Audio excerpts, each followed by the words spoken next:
Charlie Garg. இந்த ஒரு பேர் தான் உலகம் ஃபுல்லா லாஸ்ட் ஒரு 2 நாளா எல்லார்னாலயும் பேசப்பட்டுட்டு இருக்குது. காரணம் டொனால்டு ட்ரம்போட one of the best friend, one of the youngest friend வந்து 3000 பேர் பார்த்துட்டு இருக்கிற நேரத்துல அமெரிக்கால சுடப்பட்டிருக்காங்க, இறந்தும் போயிருக்காங்க. இவ்வளோ பெரிய ஒரு சம்பவம் வந்து அமெரிக்கால உலகத்திலேயே வந்து பவர்ஃபுல்லான கண்ட்ரின்னு சொல்லப்படக்கூடிய அந்த ஒரு இடத்துல அந்த நாட்டோட பிரசிடென்ட், உலகத்திலேயே மோஸ்ட் பவர்ஃபுல் மேன், அவரோட ஃப்ரெண்டு, ஓகேவா, அவரோட ஃப்ரெண்டுக்கு இது நடந்தது வந்து 3000 பேர் பார்த்துட்டு இருக்கப்போ நடந்தது. அப்புறம் பண்ணது யாரு அப்படின்னு தெரியாம வேற ரொம்ப நாளா குழம்பி இருக்காங்க. ஒரு 2-3 நாள் ஆகுது யாருன்னு கண்டுபிடிக்க முடியலன்னு சொல்லிட்டு நிறைய குழப்பத்துக்கு நடுவுல இப்ப யார் இத பண்ணியிருக்காங்கன்னு நம்மளுக்கு தெரிய வந்திருக்குது. அதே நேரத்துல நிறைய பேருக்கு இருக்கிற ஒரு டவுட், யார் இந்த சார்லி கர்க்? இவர் வந்து நிறைய விஷயங்களுக்கு வந்து ரொம்ப கான்ட்ரோவர்ஷியலா போயிருக்காரு.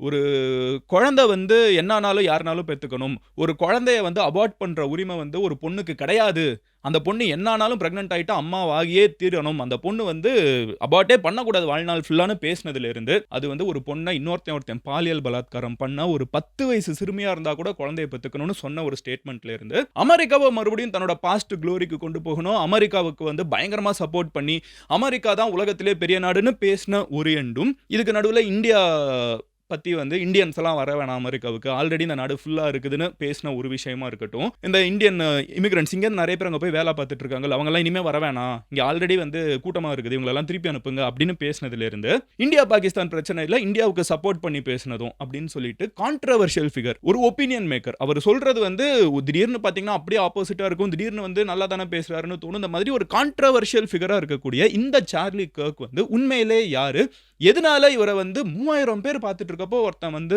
சுடணும், அண்ட் அது அமெரிக்கன் பிரசிடென்ட்டோட ஃப்ரெண்டா இருக்கிறப்போ எப்படி இது நடந்துச்சு, காப்பாற்ற முடியலையா, என்ன நடந்துட்டு இருக்குங்கிற மொத்த டீடைல்ஸும் இன்னைக்கு வீடியோல நான் உங்ககிட்ட டீடைலா சொல்ல போறேன். பட் அதை பார்க்க ஆரம்பிக்கிறதுக்கு முன்னாடி வேர்ல்டு ஃபுல்லா நடக்கக்கூடிய முக்கியமான விஷயங்கள், மெயின் ஸ்ட்ரீம் மீடியால மிஸ் ஆகிற விஷயங்களை கூட நீங்க தெளிவா புரிஞ்சுக்கணும், ரொம்ப ஈஸியா தெரிஞ்சுக்கணும் அப்படின்னு நினைச்சீங்கன்னா மதன் கௌரி சேனலை சப்ஸ்கிரைப் பண்ணி எம்ஜி ஸ்குவாட்ல சேருங்க. Now let's get started. Hello everyone, நான் Madan Gowri and hello my dear MG squad. Hello everyone, I'm Madan Gauri. Hello my dear MG Squad. First விஷயம் என்ன அப்படின்னு பார்த்தீங்கன்னா, என்ன நடந்திருக்கு அப்படின்னு சொல்லிடுறேன். ஸோ ஒரு 2-3 டேஸ்க்கு முன்னாடி என்ன நடந்துச்சுன்னு பார்த்தீங்கன்னா, சார்லி ஜேம்ஸ் கர்க் அப்படி ஃபுல் பேராக வரது தான். And he is born on October 14, 1993. 31 வயசு ஆகுது. ஸோ இவர் வந்து யூட்டா அப்படின்னு சொல்லப்படக்கூடிய ஒரு பர்டிகுலர் யூனிவர்சிட்டி வந்து இங்கே இருக்குது, யூஎஸில் இருக்குது. அங்கே வந்து இவர் பேச போகிறாரு அப்படிங்கிறது அனௌன்ஸ் பண்ணப்படுது. இவர் பேச போகிறாரு அப்படின்னா 1000 ஸ்டூடெண்ட்ஸ்க்கு மேலே அந்த யூனிவர்சிட்டியில் இருக்கிறவங்க இருந்துக்கிட்டு இந்த ஆள் இந்த யூனிவர்சிட்டிக்குள்ளே வர வேணாம், இந்த யூனிவர்சிட்டி வந்து நல்ல முன்னேற்றத்துக்கான எல்லா வகையான மக்களும் ஒன்றா படிக்கக்கூடிய ஒரு யூனிவர்சிட்டி, இது காலேஜ் கேம்பஸ், இவர் வந்து ஒரு பிரிவினைவாதி, மக்களுக்குள்ள பிரிவை உருவாக்குற ஒரு ஆள், இவர் அலோ பண்ணாதீங்க அப்படின்னு சொல்லிட்டு 1000 பேருக்கு மேலே அவங்க மேனேஜ்மெண்ட் கிட்ட ஆல்ரெடி சொல்லியிருக்காங்க. பட் அவங்க காலேஜ் மேனேஜ்மெண்ட் இருந்துக்கிட்டு இங்கே பாருங்கப்பா, பேச்சுரிமைங்கிறது அமெரிக்காவில் எல்லாருக்குமே இருக்குது, யூஎஸ் அப்படின்னு சொன்னாலே ஃப்ரீடம் ஆஃப் ஸ்பீச்சுங்கிறது டாப்பில் இருக்கும், அப்போ யாருனாலும் எதனாலும் பேசுறதுக்கான உரிமை இருக்குது, அக்செப்ட் பண்ணுறதும் அக்செப்ட் பண்ணாமல் போகிறதும் அவங்களோட தனிப்பட்ட கருத்து. ஸோ சார்லி கர்க் அப்படிங்கிறவர் வரதான் போகிறாரு, அவர் பேச தான் போகிறாரு அப்படின்னோடனே யூஎஸ்லேயே பார்த்தீங்கன்னா சார்லி கர்க்கை வந்து ஜென்ரலாகவே பிடிச்ச குரூப் இருக்காங்க, பிடிக்காத குரூப் இருக்காங்க. பிடிக்கிறவங்க யாருன்னு பார்த்தீங்கன்னா மோஸ்ட்டாக இந்த ட்ரம்ப்போட சப்போர்ட்டர்ஸ், ட்ரம்ப்புக்கு பயங்கரமாக, அதாவது நம்ம எல்லாருமே ஓட்டு போடுவோம் எலெக்ஷனில், ஆனால் நம்ம ஓட்டு போடுற கட்சிக்கு அது எந்த கட்சியாக இருந்தாலும் சரி, டிஎம்கே, ஏடிஎம்கே, நாம் தமிழர் கட்சி, கம்யூனிஸ்ட்டு, நீங்கள் பிஜேபி, காங்கிரஸ், யாருனாலும் எடுத்துக்கோங்க, இது எல்லாருமே எல்லா கட்சிக்கும் ஓட்டு போடுற ஒரு பழக்கம் இருக்குது. ஆனால் அதுக்கு பயங்கரமாக முட்டு கொடுக்குறவங்க இருப்பாங்க தெரியுமா, வாய்ப்பே இல்லைப்பா, ஊருக்கே தெரியும் இது தப்புன்னு, ஆனால் அவங்க விடவே மாட்டாங்க, அப்படி விடாமல் பிடிச்சி தாங்குவாங்க தெரியுமா. அந்த மாதிரி ஒரு ஆள் சார்லி கர்க் யாருக்கு, டொனால்டு ட்ரம்ப்புக்கு. ஸோ ட்ரம்ப் வந்து யூஎஸ்குள்ளேயே பார்த்தீங்கன்னா வந்து ட்ரம்ப்பை பிடிக்காதவங்களுக்கு சார்லி கர்க்கை பிடிக்காது, ட்ரம்ப்பை பிடிச்சவங்களுக்கு சார்லி கர்க்கை ரொம்ப ரொம்ப பிடிக்கும். இன்ஃபேக்ட் ட்ரம்ப் இந்த தடவை பிரசிடென்ட் ஆகிறதுக்கு இறங்கி வேலை பார்த்த ஒரு ஆள் யாருன்னு பார்த்தீங்கன்னா சார்லி கர்க். சின்ன வயசுலேருந்தே பார்த்தீங்கன்னா ஒரு நார்மல் ஃபேமிலியில் தான் பிறக்கிறாரு, ரொம்ப அப்படியே அல்ட்ரா மாடர்ன் ஃபேமிலிலாம் கிடையாது. பட் சின்ன வயசுலேருந்தே வந்து வளர்றப்போ இந்த வெள்ளைக்காரங்க யூஎஸில் இருக்கணும், கருப்பினத்தவங்கெல்லாம் வந்து பிளாக்ஸ், ஓகேவா, அடிமைகளாக யூஎஸுக்கு வந்து அவங்க பெர்மிஷன் இல்லாமல் இழுத்து செல்லப்பட்ட அந்த பிளாக் அமெரிக்கன்ஸ் இருக்காங்கல்ல, அவங்கெல்லாம் வந்து தேவையில்லாமல் கஷ்டப்படுற வெள்ளைக்காரங்களோட இடத்த எடுத்துக்கிட்டாங்கன்னு ரொம்ப தப்பான ஸ்டேட்மெண்ட்ஸை நிறைய மேக் பண்ணியிருக்காரு. இந்த மாதிரி அவரை பற்றி நான் அவர் என்ன நடந்திருக்குன்னு சொல்கிறதுக்கு முன்னாடி அவர் பேசின சில ஸ்டேட்மெண்ட்ஸ் உங்ககிட்ட சொல்கிறேன். சொன்னேன்னா உங்களுக்கு இது எந்த மாதிரி ஒரு ஐடியாவிலேருந்து இவர் பேசுகிறாருன்னா, ஐடியாலஜி என்ன, ஏன் நிறைய பேர் இவரை வெறுக்கிறாங்க, ஏன் இவரை நிறைய பேர் சப்போர்ட் பண்ணுறாங்க, ரெண்டுமே உங்களுக்கு தெரிஞ்சிடும். ஸோ ஒரு 10 ஸ்டேட்மெண்ட் இவர் மேக் பண்ண ஸ்டேட்மெண்ட்ஸ் வந்து நீங்க ஒத்துக்கலாம், ஒத்துக்காம போகலாம். பட் இந்த ஸ்டேட்மெண்ட்ஸ் எல்லாம் வந்து அவர் பயங்கர கான்ட்ரோவர்ஷியலா ஆக்கியிருக்கக்கூடிய ஒரு 10 ஸ்டேட்மெண்ட். இந்த ஸ்டேட்மெண்ட்ஸ்லாம் சொன்னதுனால தான் அந்த காலேஜ்ல இருக்கக்கூடிய 1000 ஸ்டூடெண்ட்ஸ் வந்து ஒரு ஆள் வர வேணாம்னு சொல்றாங்க. இன்வைட் பண்ணி கூப்பிடுறது ஒண்ணு, அப்புறம் வந்ததுக்கு அப்புறம் பிடிக்கலன்னா கண்டுக்காம போறது ஒண்ணு. பட் வர வேணாம்னு 1000 பேர் சொல்றாங்கன்னா என்ன மாதிரி ஒரு கேரக்டர்னு யோசிச்சு பாருங்க. நான் சொல்லக்கூடிய 10 விஷயத்தை சொல்றேன். இவரோட ஒரு யூஎஸ்பி என்னன்னு பாத்தீங்கன்னா, யூனிக் செல்லிங் பாயிண்ட் என்னன்னா, இவரோட வஸ்ட் எதிரிகள் இருப்பாங்க தெரியுமா. இவர் பேசுறது வந்து தப்புன்னு 100% நம்பக்கூடிய ஆட்கள் கிட்ட வந்து டைரக்டா அந்த காலேஜ் கேம்பஸ்ல உட்கார்ந்து, மெயினா ஒரு காலேஜ் தான் டார்கெட் பண்ணுவாரு. சோ அங்க போய் உட்கார்ந்துகிட்டு அவங்களோட கேள்விக்கு வந்து ஒரு டைரக்டா பதில் சொல்வாரு. சோ ஃபுல்லா எதிரிங்க கூட்டம். அந்த இடத்துல வந்து இவர் உட்கார்ந்துகிட்டு, எதிரிங்கன்னா அடிபுடி எதிரிங்க கிடையாது, ஒபினியனா வந்து வேற வேற ஐடியாலஜில இருக்கிறவங்க, பெண்கள் கிட்டே வந்து டைரக்டா பெண்கள் வந்து உன்னை ஒருத்தன் வந்து பாலியல் பலாத்காரம் பண்ணாலும் அந்த குழந்தையை நீ சுமந்து தான் ஆகணும், நீ அம்மாவாய் தான் ஆகணும், நீ பார்த்துக்கிட்டு தான் போகணும், அந்த மாதிரிலாம் டயலாக் சொல்வாரு. ஸோ ஒரு எக்ஸாம்பிள் சொல்லணும்னா, இந்த ஒரு ரீல் வந்து நான் பார்த்தேன். அண்ட் அதுல இருந்து தான் இது எல்லாத்தையும் நானுமே வந்து உள்ளுக்குள்ள போய் இந்த சார்லி கர்க் எப்படி இதெல்லாம் பேசினாரு, என்ன மாதிரி ஒரு ஆள் இவருன்னு எனக்கு ஒரு கியூரியாசிட்டி வந்துச்சு. ஒரு பொண்ணு வந்து ஸோ இவங்க வந்து யூஎஸ்ல இருக்கக்கூடிய ஒரு முக்கியமான ஒரு டிஸ்கஷன் பாயிண்ட் என்னன்னு பார்த்தீங்கன்னா, அபார்ஷன் லா. யூஎஸ்ல வந்து பாப்புலேஷன் கம்மியாயிட்டு இருக்குது, குழந்தைய வந்து அபார்ட் பண்ணக்கூடாதுன்னு ஒரு சைடும், இல்ல பாப்புலேஷன் கம்மியாகுதுன்னா பாப்புலேஷன் இன்க்ரீஸ் பண்ணுங்க, ஒரு குழந்தைய அபார்ட் பண்ணுமா வேணாமாங்கிறது அந்த பொண்ணோட உரிமை. எந்த பொண்ணு பிரெக்னெண்டா இருக்காலும் அந்த பொண்ணோட உரிமை. சொசைட்டியோ கவர்மெண்ட்டோ அதுக்கு ரூல்ஸ் போடக்கூடாது. அந்த பொண்ணுக்கு வந்து ஒரு மாசம் வச்சிருக்கீங்களா, இப்போ இந்தியாவில் இருக்குது 5 மாசமா சம்திங் சொல்லுவாங்க, அதுக்கு மேலே அபார்ட் பண்ணோன்னா உடம்புக்கு நல்லது இல்லை, அந்த பொண்ணோட அது வேற. பட் அந்த குழந்தை வந்து பிரெக்னென்ட் ஆனதுலேருந்து அபார்ட்டே பண்ணக்கூடாது, நீ என்ன வாழ்க்கையில் பண்ணிட்டு இருந்தாலும் சரி, என்ன பண்ணுறாலும் சரி, நீ குழந்தை பெற்றுக்கணும் அப்படிங்கிற சில ஸ்ட்ரிக்டான ரூல்ஸ் எல்லாம் வந்து யூஎஸ்ல கவர்மெண்ட்டே பேசும். என்னடா யூஎஸ்ல இப்படிலாம் பேசுவாங்களான்னு கேட்டிங்கன்னா இருக்குது. ஸோ இவர் என்ன சொல்லியிருக்காருன்னா, இவருக்கு வந்து அதுக்கு ப்ரோவான ஒரு ஆள், குழந்தை வந்து யாருமே அபார்ட் பண்ணக்கூடாதுன்னு. அப்போ வந்து ஒரு பொண்ணு ஆப்போசிட்ல உட்காந்து கேட்குறாங்க, ஒரு 10 வயசு குழந்தை, இமேஜின் பண்ணி பாருங்க, இது ஒருவேளை உங்க குழந்தையா இருக்குதுன்னு வச்சுக்கோங்களேன் அப்படின்னு சொல்லிட்டு அவர்கிட்ட டைரக்டா மைக்ல சொல்றாங்க, ஒரு 10 வயசு குழந்தை, அது உங்க குழந்தையா இருக்குதுன்னு வச்சுக்கோங்க. இந்த 10 வயசு பொண்ணு வந்து ஒரு நாள் வந்து பாலியல் பலாத்காரத்துக்கு உள்ளாகிற, நடக்கக்கூடாது, பட் ஒரு 10 வயசு பொண்ணு உள்ளாகிறாங்க.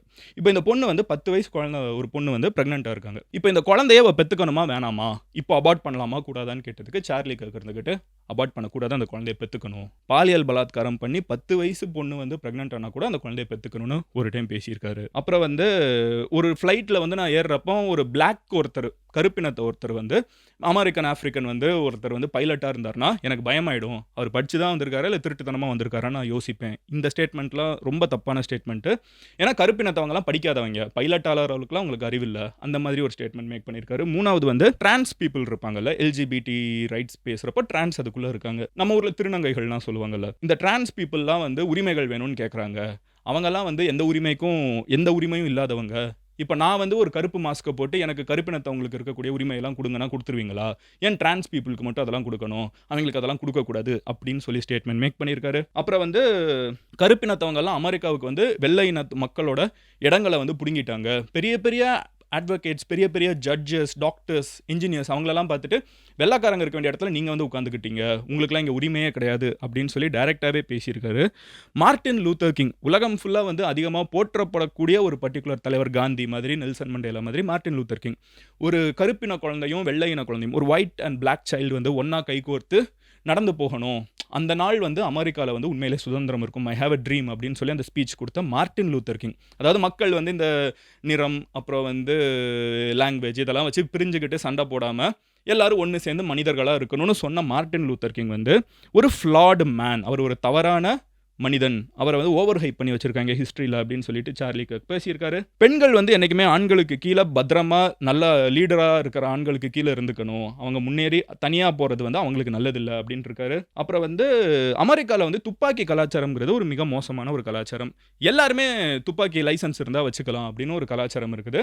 இது வந்து நிறைய ஸ்டேட்டில் வேணாம்பாங்க, நிறைய ஸ்டேட்டில் வேணும்பாங்க. இந்த பிரச்சனை போய்கிட்டே இருக்குது யூஎஸ்ல, ஒரு முக்கியமான ஒரு பிரச்சனை. ஓகேவா? இதுக்கு சார்லி கர்க், அதாவது துப்பாக்கினால சுடப்பட்டு இறந்து போன சார்லி கர்க் என்ன சொன்னார்னா, இன்ஃபேக்ட் அவர் இறந்து போகிறப்பவும் இதை பற்றி தான் பேசிட்டு இருந்தாரு. ஒருத்தன் ஆப்போசிட்ல வந்து கேட்டுட்டு இருக்காங்க, ஏங்க இதை சப்போர்ட் பண்றீங்க, இத்தனை பேர்கிட்ட துப்பாக்கி இருக்கிறது நல்லது இல்லையே, பத்திரமான ஒரு விஷயம் இல்லையே அப்படின்னு கேட்கிறப்ப அவர் என்ன சொல்லியிருக்காருன்னா, அங்கங்க 1-2 பேர் செத்து போறாங்கிறதுக்காக துப்பாக்கியெல்லாம் நிறுத்தக்கூடாது, அமெரிக்கன்ஸ் வந்து என்னைக்குமே துப்பாக்கியை வச்சுக்கணும், ஒரு ஆயுதமா அவங்க வச்சுக்கிறதுல எந்த தவறும் கிடையாது அப்படின்னு பேசிட்டு இருக்கப்பமே அவர் வந்து சுடப்பட்டிருக்காரு. ஸோ இப்போ உங்களுக்கு தெரியுது, இப்போ இந்த மாதிரி ஸ்டேட்மெண்ட்ஸ் வந்து பார்த்தீங்கன்னா ஜென்ரலா யோசிச்சு பார்த்தோம்னா பழமையான தாட்ஸ் இருக்கிறவங்க, பெருமை பேசிட்டு நாங்கள் அப்படி இப்படி இப்படி சுற்றுற ஆட்களுக்கு வந்து இதெல்லாம் வந்து பயங்கரமாக ப்ரோவான ஒரு டைலாக்ஸாக இருக்கக்கூடும். இது அவர் நாட்டுக்கு அவரோட இனத்துக்கு வந்து நாங்கள் எவ்வளோ பெரிய ஆள் தெரியுமா, நாங்கள் எத்தனை வருஷமாக இருக்கோம் தெரியுமா, நான் வந்து எப்படி இருந்தவன் தெரியுமா, என் மதம் எப்படி தெரியுமா, என் இனம் எப்படி தெரியுமா, என் மொழி எப்படி தெரியுமா அப்படின்னு சொல்லிட்டு பேசினா மட்டும் பத்தாது, அது அடுத்தவங்களை மட்டும் தட்டி நான் மட்டும்தான் பெரிய ஆள், நான் எவ்வளோ பெரிய ஆள் தெரியுமா, நீ எல்லாம் ஒரு ஆளா, இந்த மாதிரி பேசுகிற ஒரு ஆள் தான். இப்போ இவரை சப்போர்ட் பண்ணுறவங்க யாரு, அந்த இனத்தில் இருக்கக்கூடிய அந்த மக்கள் வந்து இவரை செலிப்ரேட் பண்ணவும் வாய்ப்பு இருக்குது. அதே நேரத்தில் இவர் பேசுறது தப்புன்னு சொல்றவங்களாம் இதுக்கு அகேன்ஸ்டாக போக வாய்ப்பு இருக்குது. ஜென்ரலாக யங்கர் கிரௌட் வந்து இவருக்கு அகேன்ஸ்டாகவும், அதனால இவர் காலேஜஸ்க்கு போகிறப்ப வந்து இவருக்கு நம்ம யூடியூபே சும்மா எடுத்துக்கோங்களேன், சில பேர் வந்து ரொம்ப தப்பாக லாஜிக்கே இல்லாமல் பேசினா கூட செலிப்ரேட் பண்ணுறதுக்கு நிறைய பேர் இருப்பாங்க. பிகாஸ் அது ஒரு டிஃப்ரெண்ட்டாக ஒன்று நடக்குது, நம்மளும் கூட்டத்தில் கோவிந்தா போடுவோம், அது ஒரு யூனிக்காக நம்மளை காமிக்கும்னு சொல்லிட்டு தப்பான விஷயங்களை சப்போர்ட் பண்ணுறது கூட சொசைட்டியில் நடக்கும்ல. அந்த மாதிரி ஒரு சப்போர்ட் பண்ணுறவங்களும் காலேஜஸில் இருக்காங்க. பட் மெயினாக காலேஜஸில் இவர் பேசுகிறது கண்டென்ட் தப்பாக இருக்குது, இவர் பண்ணக்கூடாதுன்னு சொல்கிறவங்க தான் இந்த 1000 பேர். இதுக்கு நடுவில் இவர் போகிறாரு. And he has NGOs. Okay, 2-3 NGO வச்சிருக்காரு. பயங்கர பணக்கார ரேட்டர், மோர் தென் $12 million வந்து சொத்து வச்சிருக்காரு. நிறைய அமெரிக்கன்ஸ் வந்து இவர் பேசுகிறதெல்லாம் கேட்டுட்டு அப்படியே சில்லறையெல்லாம் சதற விட்டு இன்னும் இவருக்கு காசு கொடுத்து இவர் இன்னும் நிறைய இடத்துல போய் பேசணும்லாம் நினச்சிருக்காங்க.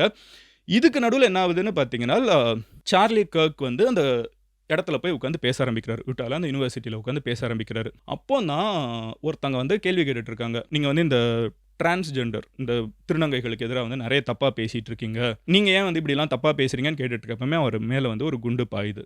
ஒரே குண்டு, 2-3 குண்டு கிடையாது, ஒரே குண்டு. நம்மளுக்கு நல்லா ஞாபகம் இருந்திருக்கும், இதே மாதிரி தான் அமெரிக்கன் பிரசிடென்ட் டொனால்டு ட்ரம்ப் ஒரு இடத்துல பேசிட்டு இருக்கப்போ ஒரு துப்பாக்கி சூடு நடந்துச்சு. அவர் காதை மட்டும் ப்ரஷ் பண்ணிட்டு போச்சு. பட் இந்த இடத்துல அவர் கழுத்திலே, சார்லி கர்க்கோட கழுத்திலே அடிச்சிருக்குது.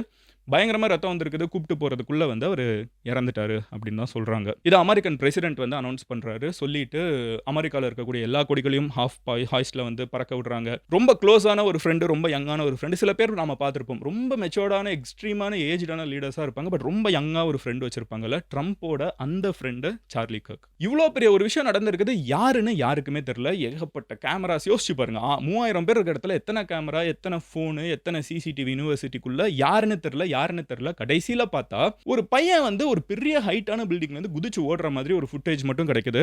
அந்த ஃபுட்டேஜை வச்சுக்கிட்டு பரவ விடுறாங்க, எல்லா இடத்துலையும் தேடுறாங்க. கடைசியில் அது யாருன்னு தெரிய வந்திருக்குதுனால் 2003 பிறந்த டெய்லர் ராபின்சன் அப்படின்னு சொல்லப்படக்கூடிய ஒரு 22 வயசு பையன் வந்து அதே யூனிவர்சிட்டியில் படிச்சுட்டு இருக்கக்கூடிய topper, college topper, university topper, அந்த பையன் இதை பண்ணியிருக்கலாம் அப்படின்னு சொல்லிட்டு சந்தேகம் வர ஆரம்பிச்சோன்னா அந்த பையனோட அப்பாவே அந்த பையன் கிட்ட போய் பேசி அவனை கன்வின்ஸ் பண்ணி, நீ பண்ணது தப்புப்பா, போலீஸ் கிட்ட சரண்டர்னு சொல்லி போலீஸில் போய் கொடுத்துருக்காங்க. டொனால்டு ட்ரம்ப் அண்ட் அவரோட கட்சியோட சப்போர்ட்டர்ஸ் எல்லாம் என்ன சொல்றாங்க, பிரசிடென்ட் அண்ட் அவரோட சப்போர்ட்டர்ஸ் எல்லாம் என்ன சொல்றாங்கன்னா, இதுக்கு மரண தண்டனை கொடுக்கணும் அப்படின்னு சொல்றாங்க. நிறைய பேர் ஆப்போசிட் கேம்ப்ல இருக்கிறவங்க யாருன்னு பார்த்தீங்கன்னா, ஜோ பைடன், ஒபாமா, இவங்கெல்லாம் எதிர்கட்சிகள். அவங்கெல்லாம் இருந்துக்கிட்டு சார்லி கர்க்குக்கு நடந்திருக்கவே கூடாது, அவர் யாரை வேணாலும் இருந்துக்கட்டும், எந்த கட்சியாக இருக்கட்டும், என்னன்னாலும் பேசட்டும், பட் ஒரு மனிதனை வந்து பேசினா பேச்சால தான் எதிர்க்கணும், இந்த மாதிரி சுடுறது தப்புன்னு சொல்லிட்டு யூனிவர்சலா உலகத்தில் இருக்கக்கூடிய எல்லா தலைவர்களும் இதை தவறு தான் சொல்றாங்க.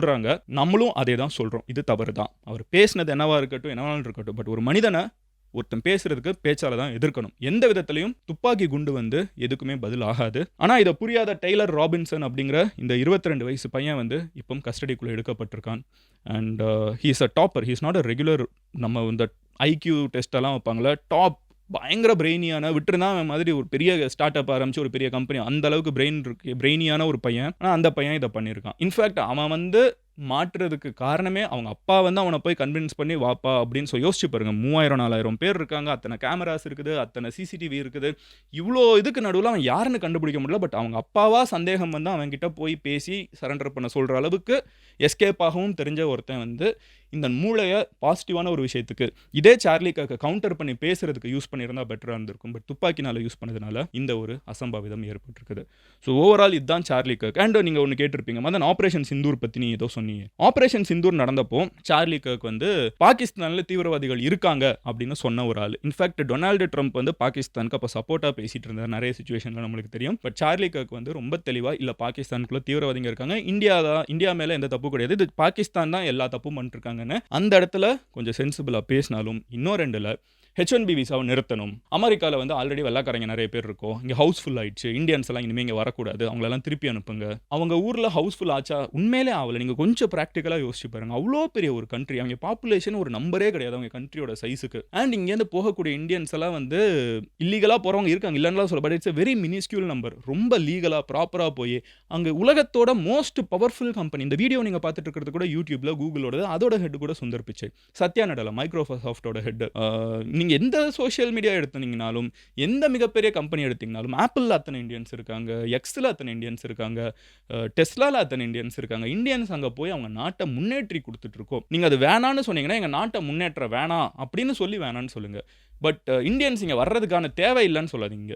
அமெரிக்கா அப்படிங்கிற ஒரு நாடே வந்து எல்லா நாட்டுல இருக்கக்கூடிய பிக்கெஸ்ட் பிரெயின்ஸும், பெஸ்ட் பிரெயின்ஸும் ஒண்ணா சேர்ந்து உருவாக்குனது தான் அமெரிக்கா. இன்னைக்கு இருக்கிற USA வந்து கொஞ்சம் வருஷத்துக்கு முன்னாடி நெறைய மக்கள் உள்ள போய் உருவாக்குனது தான். இன்னமும் நெறைய டாப் டேலண்ட் உலகத்தோட பெஸ்ட் பிரெயின் வந்து பயங்கரமா முன்னேறதுக்கு ஒரு நாடா, உலகத்துல இருக்கிற எல்லா மக்களும் ஒண்ணு சேர்ந்து உருவாக்குன ஒரு நாடு தான் அமெரிக்காவே தவிர, அமெரிக்கால பூர்வக்குடி மக்கள் அப்படின்னு சொல்றவங்க இன்னைக்கு அமெரிக்கால நெக்லிஜிபிள் நம்பர்ல இருக்காங்க. ரெட் இண்டியன்ஸ் வந்து ஆல்மோஸ்ட் நெக்லிஜிபிள் காணாம போறக்கூடிய ஸ்டேஜ்ல இருக்காங்க. இது யாருமே இங்க இருக்கிற நிலத்த வந்து உரிமை கொண்டாடுற இடத்துல யுஎஸ்ல இல்லங்கிறது தான் யதார்த்தமான ஒரு விஷயம். பட் அங்க இருக்கிறவங்க இவங்க இந்த இந்த இது ஏன் இடம்னு சொல்றதுக்கு பின்னாடி இருக்கிறது என்னன்னு பார்த்தீங்கன்னா, இது வெள்ளைக்காரங்களோட இடம்னு சொல்றது தான் இருக்குது. இந்தியன்ஸுக்கே இன்னைக்கு இது இப்படி பேசுறாங்கன்னா, அங்க இருக்கிற பிளாக்ஸுக்கு இன்னும் எவ்வளவு கொடுமையா இருக்கும்னு யோசிச்சு பாருங்க. இது அவங்க மேல இருக்கிற கிரிட்டிசிசம். பட் ஆல் கிரிட்டிசிசம் தாண்டி நானும் எம்ஜி ஸ்குவாடும் நம்மளும் ரொம்ப ஸ்ட்ராங்கா நிக்க வேண்டியது, ஒரு மனிதன் தப்பா பேசுறானா அது தப்பு அப்படிங்கிறத ஸ்ட்ராங்கா சொல்லுவோம்.